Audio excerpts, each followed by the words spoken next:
Guys, my name is Sheikh Chan Basha and you can simply call me Chanu. Today topic is standard cost definition and advantages and limitation of standard costing.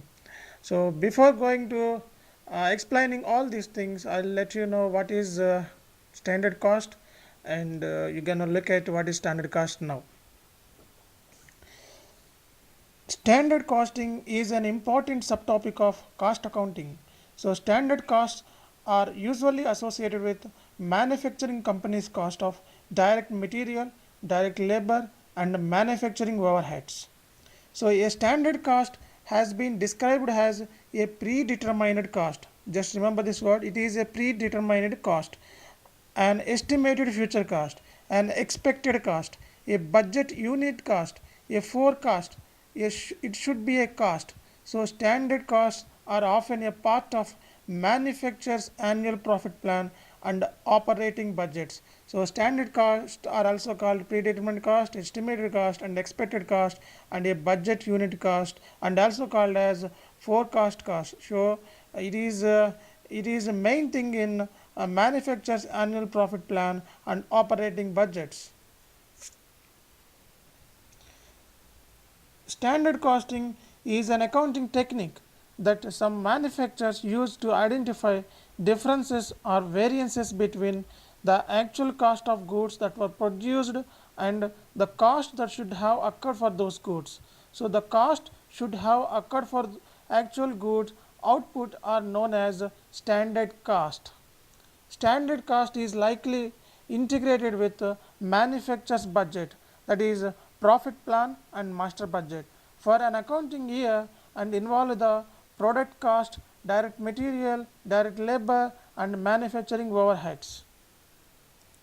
At the end of accounting period, the actual amounts and cost of direct material, then utilize the amounts and pay rates for direct labor to compare it with previously set standards.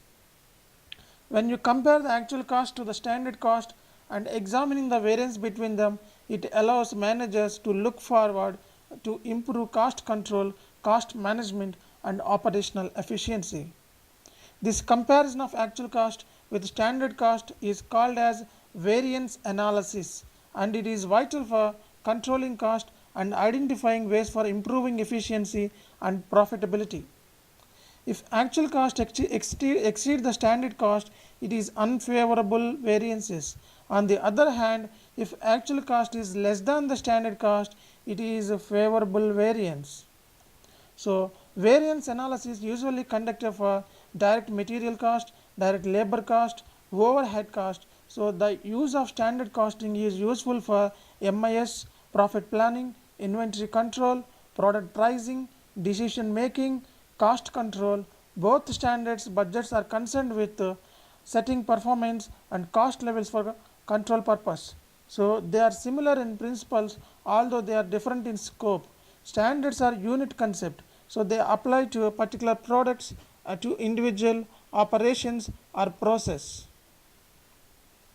And you're gonna look at what are the advantages of standard costing here, and advantages are leads to optimum utilization of resources, reveals cost performance by reporting distinct variance, and facilitates management exception, helps in planning control and price fixation, create cost consciousness, and sets defined targets to achieve. So these are the and encourage cost reduction. So these are the main advantages of standard costing.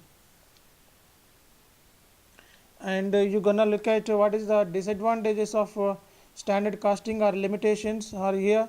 So difficulty in setting standards. So it is very difficult to setting standards for direct material and direct labor. So this is one of the greatest limitation, and it is not suitable for all businesses, and it is not suitable to industries also. So it is difficult to fix responsibility. So technological changes, these are the limitations for standard costing. So I also provided some basic key points. So gonna look at the basic points which are. Thank you very much for watching our videos, and if you like this video, do not forget to subscribe and share our videos. Thank you very much.